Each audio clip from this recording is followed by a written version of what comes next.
Saudara-saudari yang terkasih, kita jumpa lagi dalam Pelita Hati hari ini, Kamis 13 Oktober 2022. Hari biasa dalam Pekan Biasa yang ke-28. Bersama saya Romo Thomas Suratno SC dari Paroki Cilandak, Jakarta Selatan, mendengar dan merenungkan sabda Tuhan, yakni firman Tuhan yang tersurat dalam Injil Lukas bab atau pasal 11 ayat 47 sampai dengan ayat 54.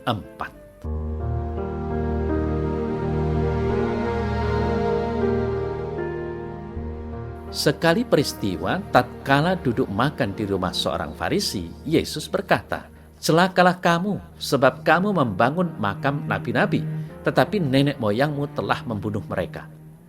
Dengan demikian kamu mengaku bahwa kamu membenarkan perbuatan-perbuatan nenek moyangmu, sebab mereka telah membunuh nabi-nabi itu dan kamu membangun makamnya.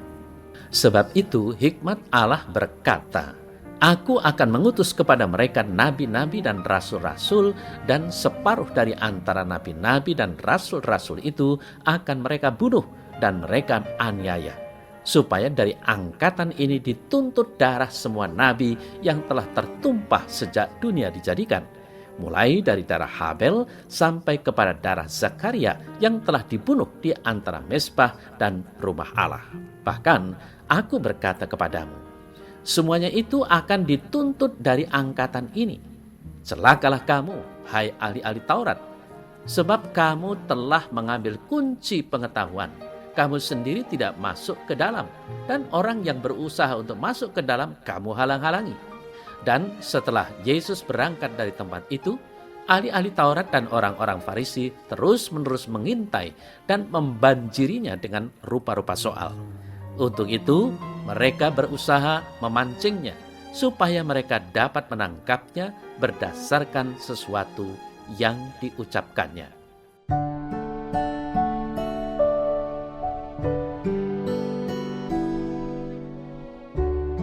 Saudara-saudari yang terkasih, pada zaman sekarang ini banyak orang pandai atau terpelajar karena menempuh pendidikan di sekolah.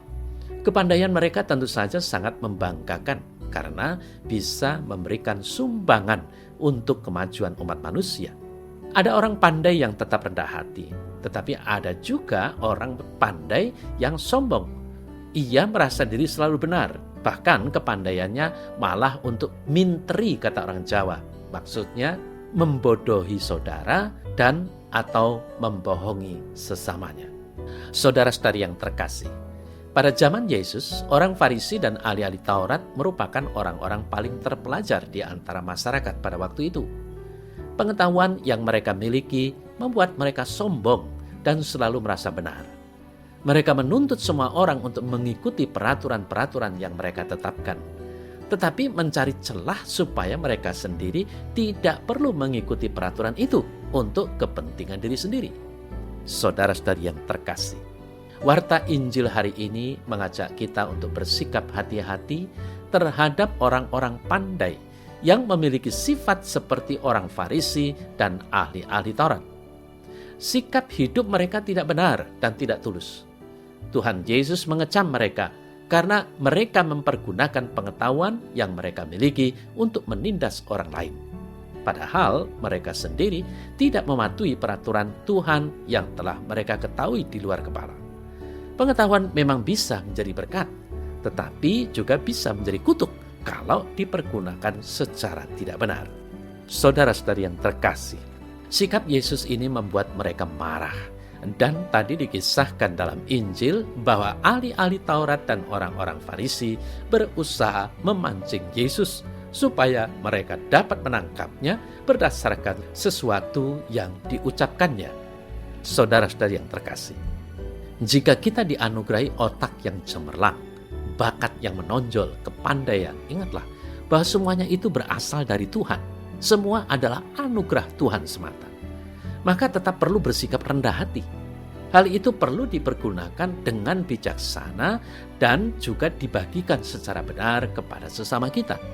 Dan sebaliknya, jika kita tidak tahu, kita perlu rendah hati mau bertanya kepada orang yang lebih tahu dan siap menerima masukan.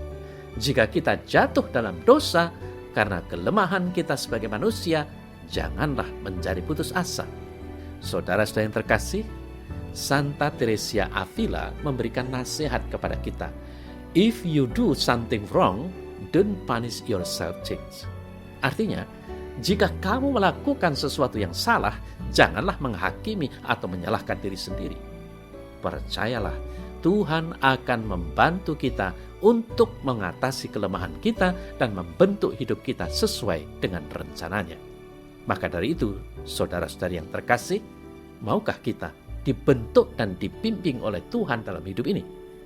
Bagaimana sikap kita jika ada orang yang bertanya kepada kita, apa yang kita lakukan jika kita tidak tahu terhadap sesuatu?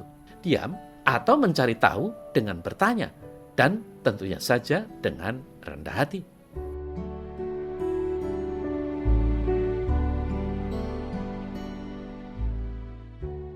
Dalam nama Bapa dan Putra dan Roh Kudus. Amin.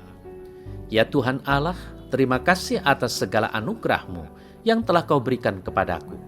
Jagalah hatiku supaya tetap mau rendah hati dan mengakui bahwa segala sesuatu yang kumiliki berasal dari-Mu. Sehingga aku harus mempergunakannya bukan untuk diriku sendiri, melainkan bagi sesama dan dunia demi kemuliaan nama-Mu. Amin. Semoga Allah yang Maha Kuasa memberkati saudara. Dalam nama Bapa dan Putra dan Roh Kudus. Amin.